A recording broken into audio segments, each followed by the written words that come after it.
Okay, Assalamualaikum warahmatullahi wabarakatuh and good afternoon. Okay, we continue with next chapter, chapter number 2, which is regarding the vehicle acceleration performance. Okay.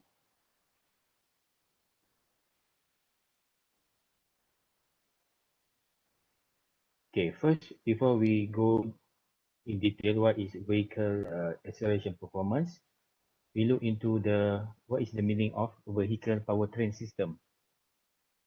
Okay, vehicle powertrain system means that the combination of the engine, transmission, and goes to the tire. Meaning that how to transfer the torque or power from engine until the wheel. Wheel. Okay, for example,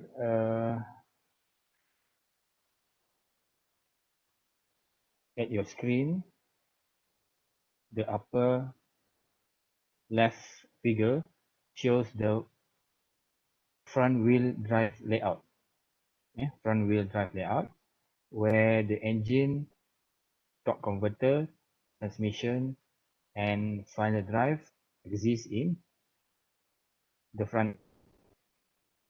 Okay, and then this arrow is the power flow to the from the engine to the front tire.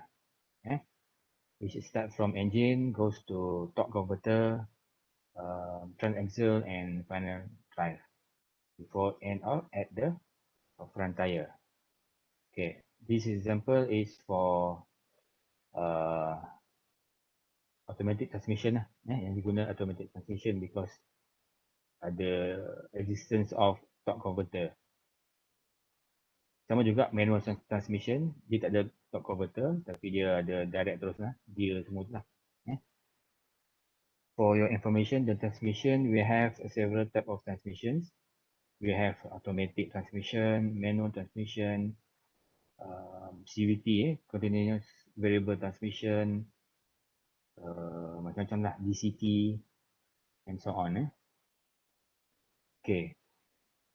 On the other hand, below right figure is the rear wheel drive layout.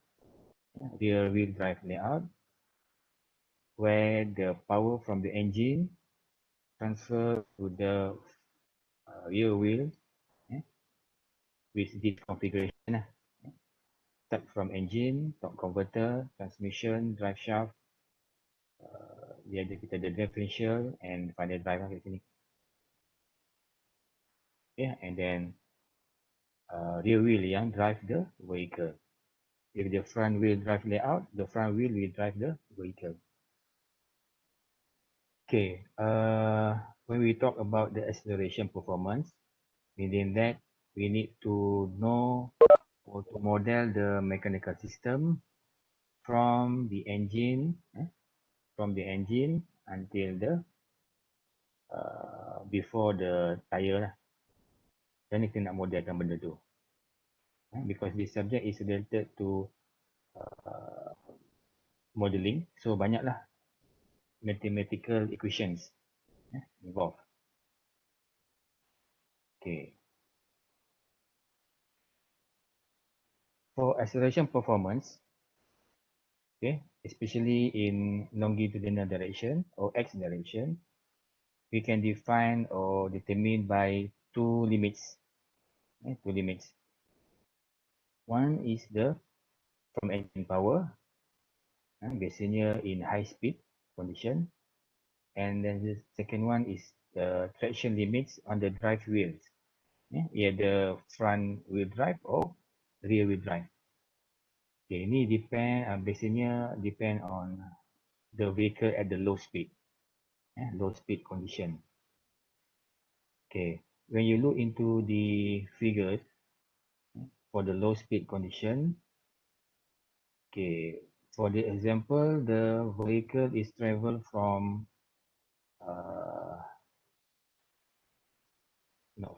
to the right side. inilah direction of motion of the vehicle. Okay, the tire must turn in this direction, which is clockwise, clockwise direction. Of course, kita panggil juga angular velocity. And then the counterclockwise is the brake torque punya motion lah. Bila kita apply brake. Okay, brake force of course sebelah sini. Against the direction of motion. And then this is the normal tire reaction yang FZ tadi. FZR ataupun FZF tadi. Inilah axial load punya direction. And then this is the brake force direction when apply the brake. Okay.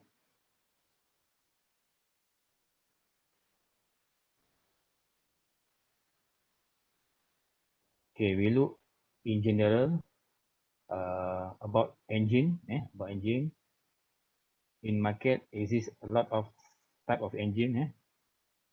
For example, basically kita guna most of the cars using the ICE, internal combustion engine, whether it spark ignition, meaning that guna gasoline lah. Kalau compressed ignition, dia guna biasanya diesel. Diesel. Okay, detail ni saya rasa you lebih tahu kot. Saya just terangkan secara general saja.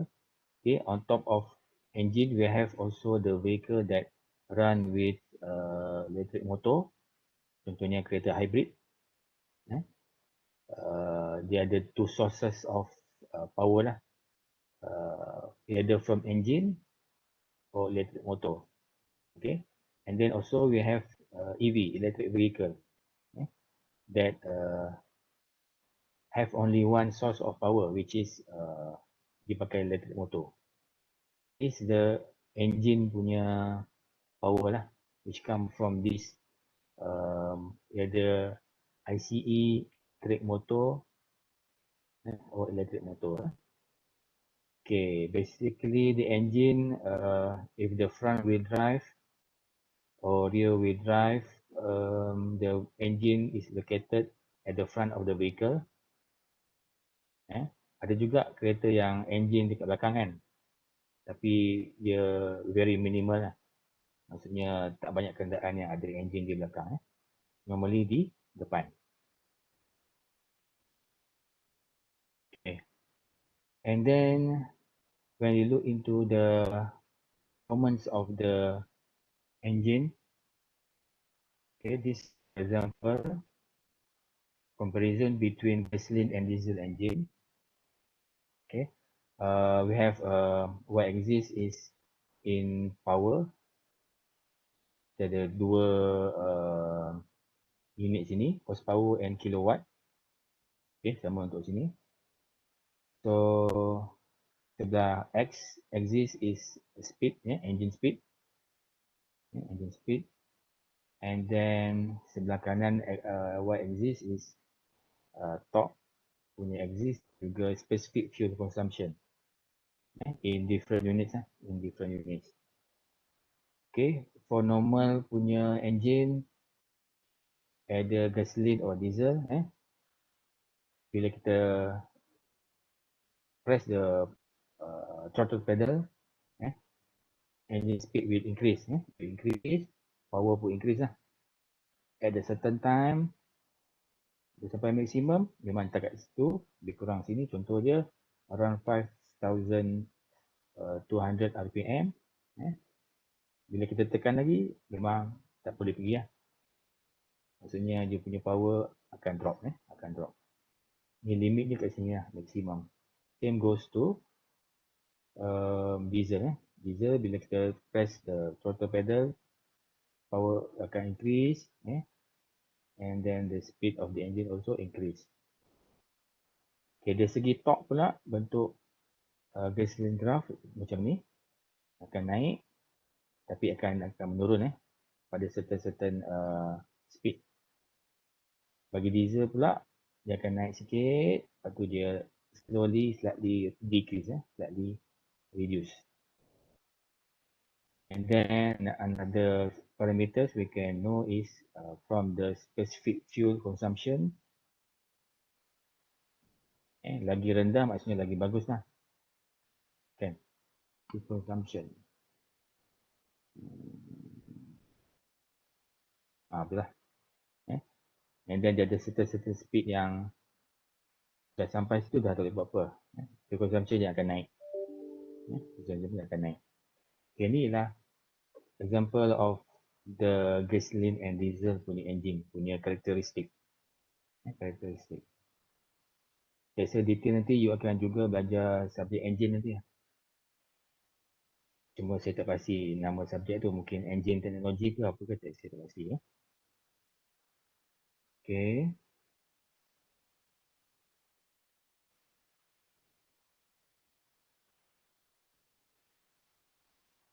Okay, and then the equation, the general equation regarding the power is torque times rotational speed. Torque times the rotational speed. Okay, and then for moderate speed, for low moderate speed, biasanya kita guna yang general punya equation, F equal to ma, Newton second law. Yang kita buat tadi lah.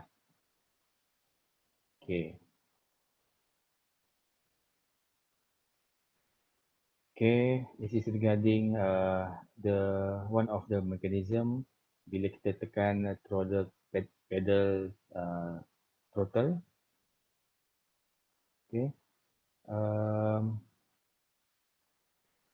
Kita ada throttle body kat sini. Ni throttle body punya part or system. Meaning that bila kita press the pedal, ada mechanical mechanism di sini akan menyebabkan throttle body ni buka lah. Valve ni akan buka. Kalau close macam ni tekannya. Kalau kita tekan lebih pedal, press throttle pedal, dia akan semakin membuka lah. Akan ada angle di sini. Makin banyak kita tekan, makin besar angle ni. Okay, this is the laluan apa ni? Laluan angin masuk kan? Angin masuk. Okay. And then this is simple graph. Relationship between the engine torque and engine speed. Okay, engine torque and engine speed. Ni lah throttle pedal punya percentage. Contohnya kita tekan 50%. Kita maintain je, maksudnya torque dia akan naik, dalam makin lama makin turun. Ni bukaan throttle pedal lah ni. Dari 20% up to 100%. Okay. That one is for engine in general. Okay, after engine, normally we have transmission, the big part lah. So between the engine and transmission, normally we have if automatic transmission or CVT, we have the torque converter. Torque converter. Okay, in transmission we have different types, many types. Contoh macam saya cakap tadi, kita ada manual, automatic, CVT. Also we have dual clutch transmission and automatic manual transmission. Ini ada beberapa karakteristik lah. Ada yang advantage, ada yang juga disadvantage among these transmissions. Okay, the transmission function is to transfer power, engine power to the drive wheel. Contohnya kita tengok sini. Ni ialah rear wheel drive. This one is the front wheel drive. Okay, kita tengok for example rear wheel drive. This is the engine. Engine will give the power to the transmission. Okay, and then transmission will give the power to the drive shaft and so on lah. Sampai ke rear wheel. Okay, the transmission will matching the engine speed and torque with the vehicle load and speed condition. Okay, vehicle kita boleh adjust vehicle punya transmission ikut kesesuaian condition. Contohnya kalau kita nak gerak dari static condition, kita kena masuk gear 1 kan. Gear 1. So maksudnya perlukan torque yang lebih besar, yang besar lah untuk gerakkan vehicle. Okay. Bila vehicle tu dah smooth, jalan cantik, just kita naikkan gear ke 3, 4, 5 ya. So torque untuk pusingkan tayar tu kurang, so lebih smooth lah, lebih smooth. So depend on the vehicle load, maksudnya saya vehicle load dan juga engine speed. Okay, bila kita masuk ke powertrain modeling, kita akan go by one. Go one by one. Torque from engine to the clutch, and then torque from transmission on the clutch.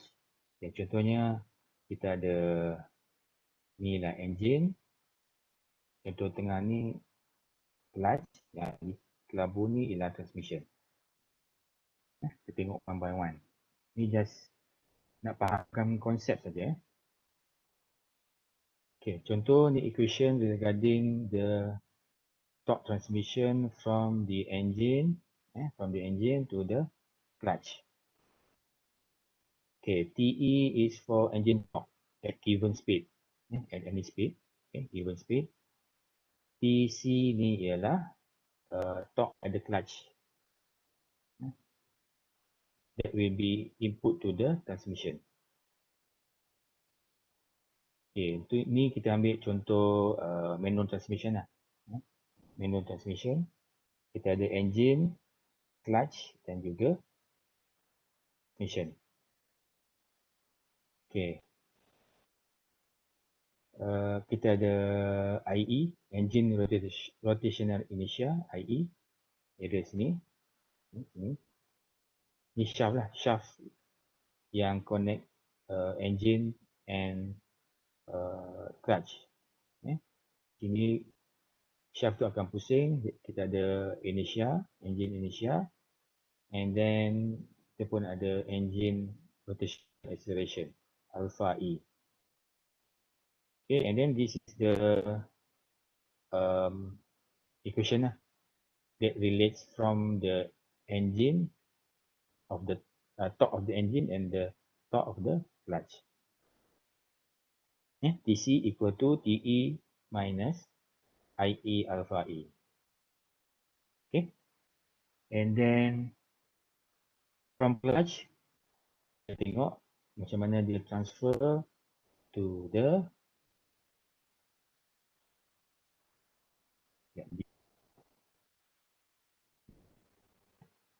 drive shaft. Kita assume transmission di satu gear je. Katakan, tak kisahlah gear 1 ke, gear 2 ke, gear 3 ke.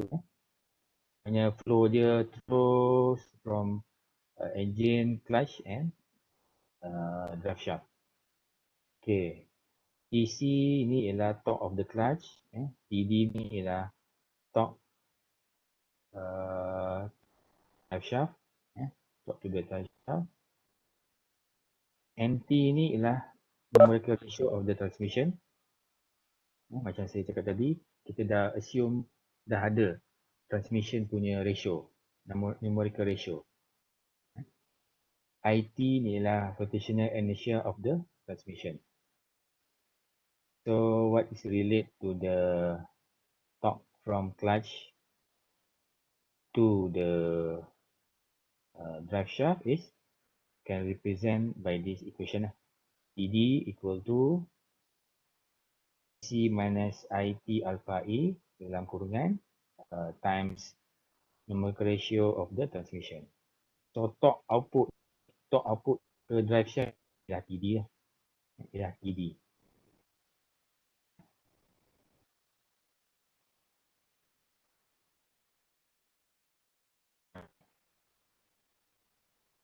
Drive Okay, talk to the axle, differential pergi ke tayar lah, akan pergi ke tayar. Ni kita ambil contoh rear wheel drive lah, rear wheel drive. Okay, banyaklah equation dia. Tak kisah awak tak perlu hafal pun. Saya pun tak hafal equation ni. Jadi awak faham dia punya konsep lah.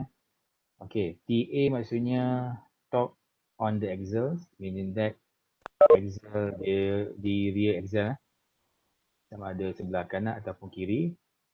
Kita assume dia sama. Kita assume dia sama.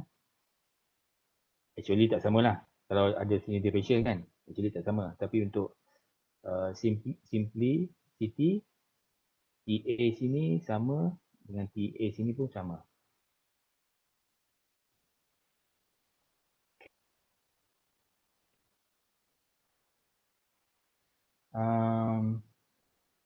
So banyak juga equation yang terlibat.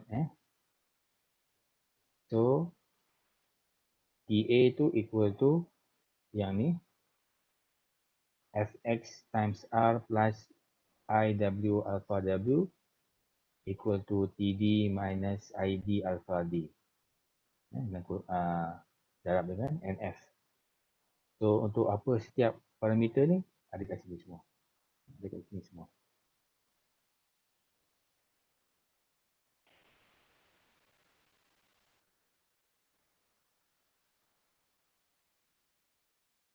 Okay, and then sekarang kita perlu tengok the rotational acceleration of the engine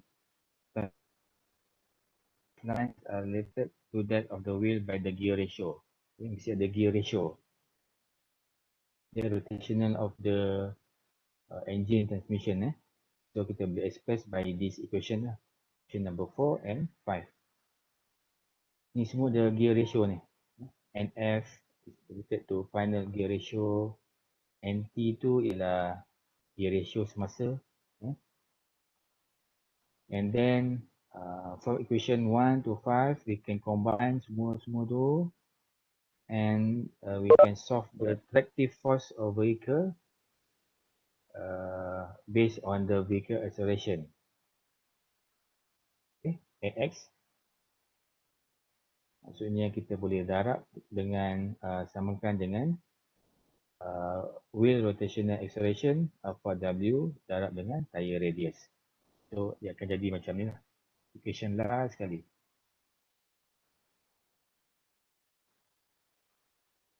This is the complete equation for engine, from the engine until goes to transmission, from engine goes to clutch, transmission, drive shaft, sampai ke tayar lah. This is the final punya equation. Okay.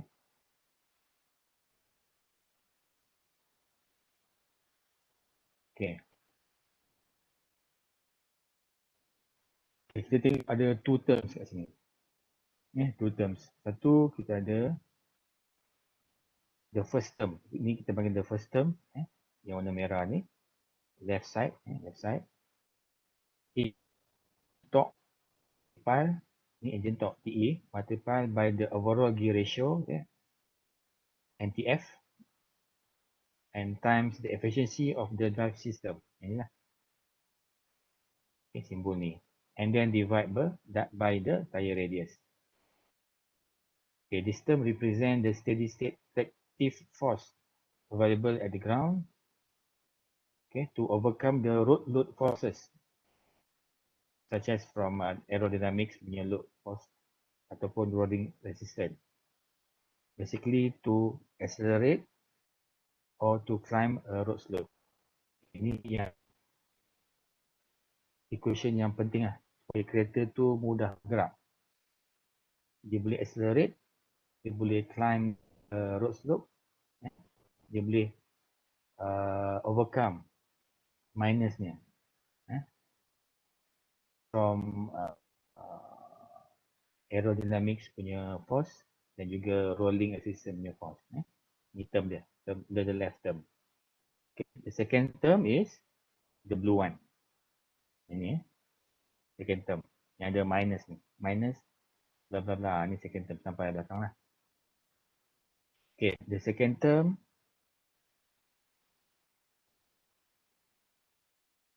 on the right side represent the loss. Sebab apa loss? Sebab dia minus. Loss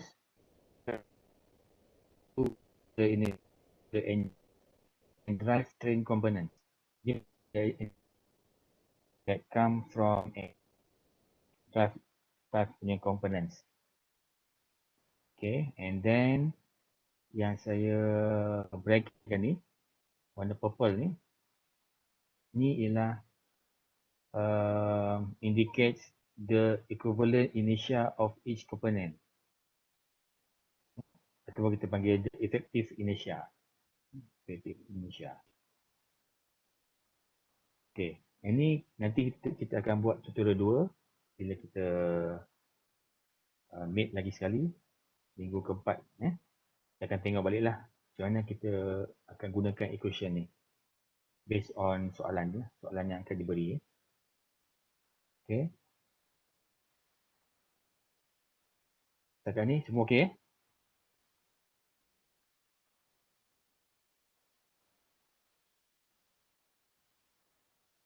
Okey, alhamdulillah.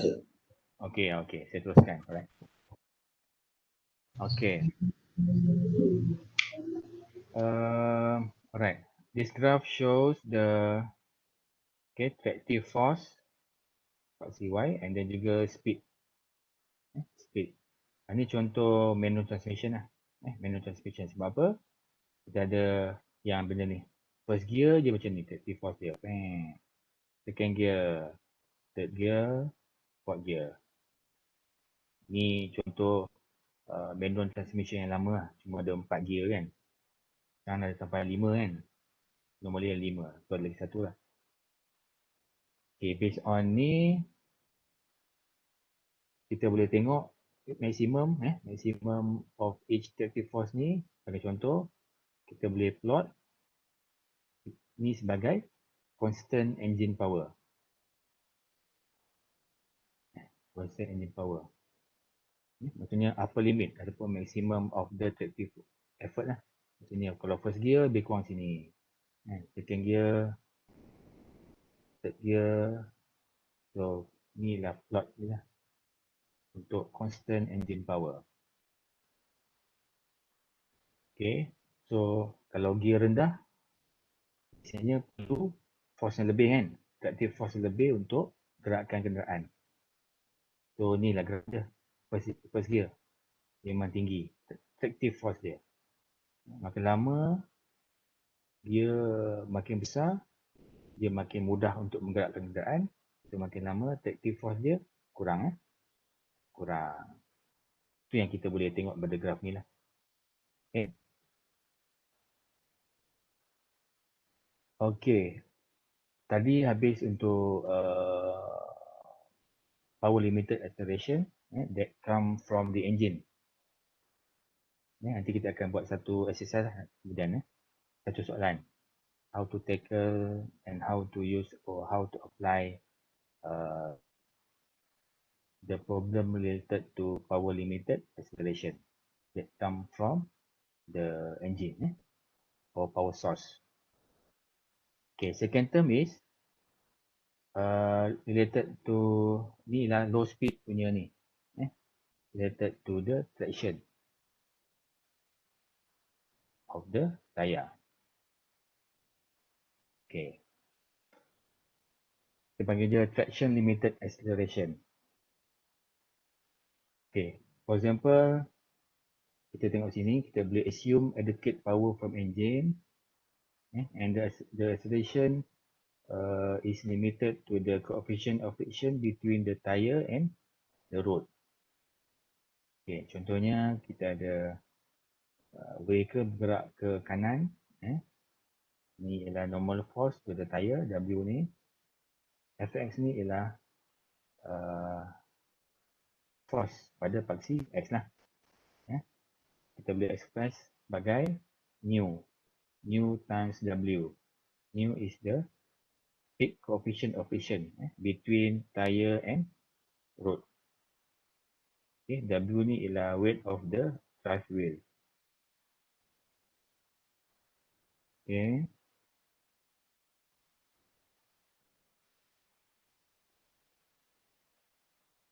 Okay. Dah semakin complicated. Apa, just knowledge je. Benda yang sama pun kita akan try solve pada tutorial 2 nanti. Okay, next time. Okay, this is related to chassis reaction to the drive torque. Okay, the drive torque reaction at the engine or transmission is transferred to the frame and distributed between the front and rear suspension. Okay, macam mana drive torque ni dia transfer to the frame and also distributed lah ataupun dibahagikan lah antara front and rear suspension. Okay, kita boleh tengok siap ni. T ni ialah torque, torque. Roll torque, roll torque. TSF stands for roll torque on the front suspension. TSR, roll torque on the rear suspension. Okay, and then dekat front ataupun rear mesti ada roll stiffness. Roll stiffness K5F ni lah. Kalau front, kalau rear K5R. Kalau K5 ni ialah total roll stiffness. Okay, total roll stiffness. Saya rasa ni salah kot ni. Tak salah saya. Rasa ni salah ni. Ni ialah K5 ni. Buat tambah ni.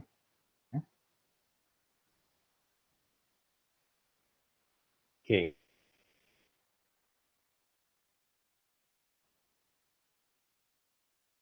Bila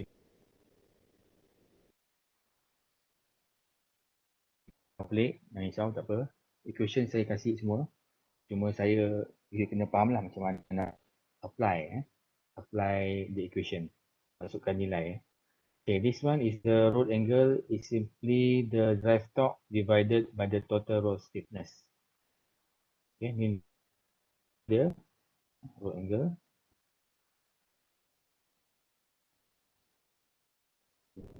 Inilah road angle dia.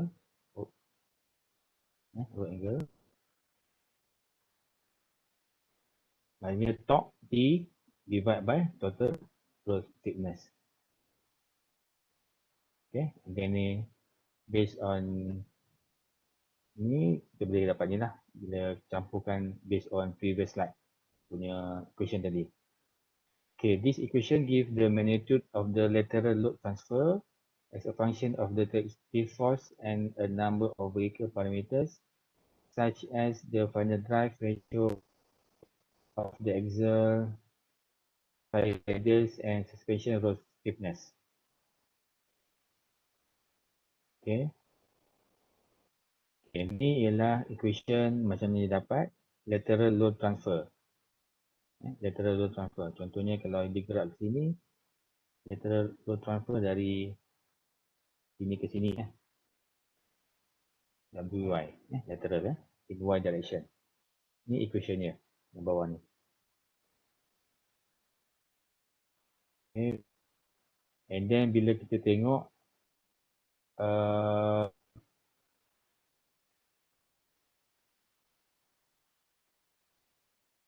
dekat rear axle based on the traction limited acceleration, benda yang sama macam tadi kan, vehicle tadi kan, cuma gambar tak berapa lawa lah. Bila kita tengok the net load on the rear axle during acceleration will be the static plus dynamic components.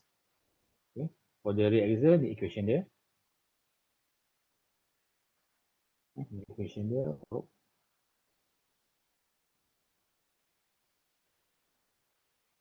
So when we neglect the aerodynamic and rolling resistance, akan jadi ni.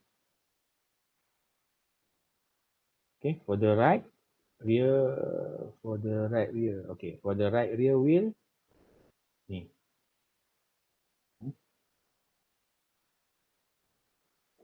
RR ni stand for right rear. Yang ada RR tu. Okay. And then FX ni mesti equal to 2 new WRR. So masukkanlah RR semua ni dalam sini. Okay. Complete. So based on this FX ni, kita boleh tengok the traction limited acceleration in front dan juga in rear axle. Ni rear in two conditions. Satu non-locking differential, lagi satu locking differential. Okay, apa beza dia? Macam locking differential ni ialah dia independent front drive axle. Maknanya dia tak berkait antara front, independent front axle. Maksudnya dia tak ada kaitan lah. Independent, bukan dependent. Independent. Okay, ni ialah equation pada solid front drive axle with non-locking differential. Okay, ni biasanya pada most front wheel punya kereta. Ni ialah traction limited force. Okay. Ni ialah solid untuk front, non-locking. Kalau locking, dia akan tinggal yang term ni je. Maksudnya term roll stiffness ni, term roll stiffness ni tak ada. Perasan tak ada tak ada kan? Dia ada. Okay, ni dah locking differential. Untuk locking differential. Sama juga untuk rear axle. For non-locking, ni equation dia. For locking differential, elemen ni tak ada. Kan? Tak ada kan? Elemen ni tak ada. Okay, ni biasanya independent rear suspension. Type lah. Okay. Ada lagi tak? Oh, dah habis.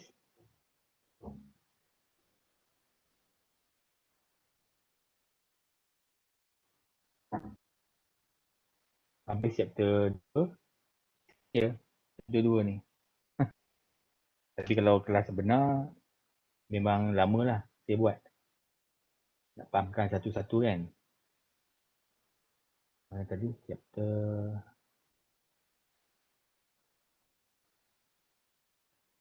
Okay.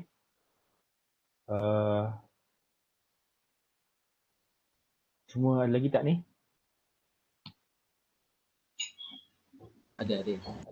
Ada? Okay. Ada. So, it quit complicated sikit lah complicated sikit untuk second chapter ni. Which is macam mana kalau kereta tu dalam kita accelerate. Accelerate on dua condition lah. Kalau high speed, biasanya perlukan engine punya power banyak kan. So ada dia punya equation tadi lah.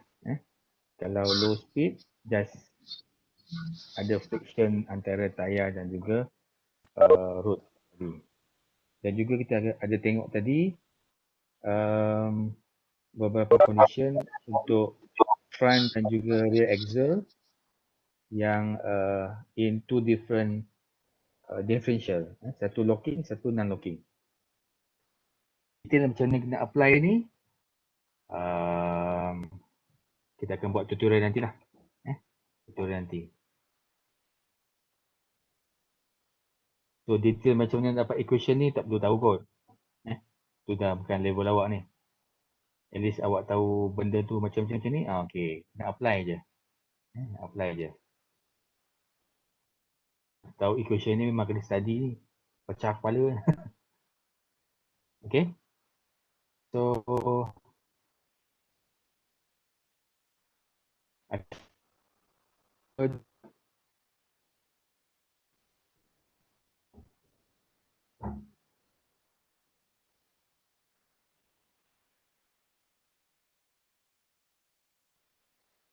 ada soalan tak?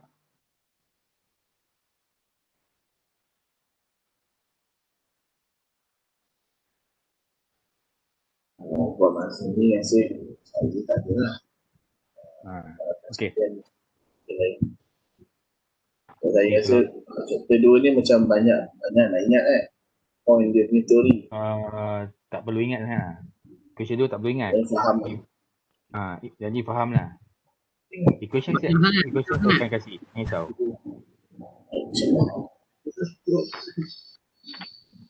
Chapter 2 ni tak ada tanya teori lah. Tak ada. Calculation jugalah. Calculation. Tapi cuma kita banyak base kepada formula yang diberi, macam mana nak apply dalam kita punya situasi lah. Betul. Equation semua diberi, jangan risau.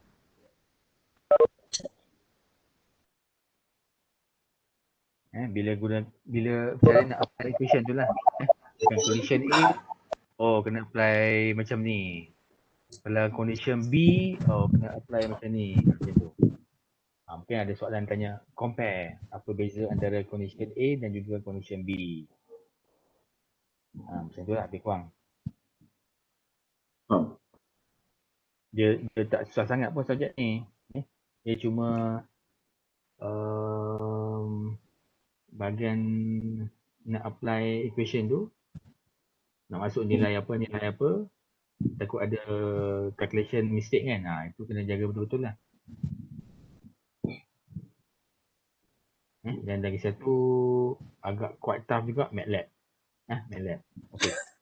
Sebab kita ada masa ni, sebab kita ada masa ni, saya terangkan cara nak register, download dan installation of the MATLAB. Boleh Boleh. Okay. Sekejap saya share content.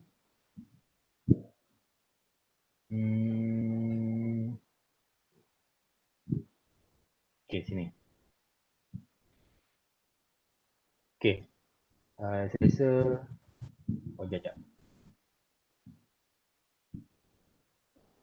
Saya lupa stop.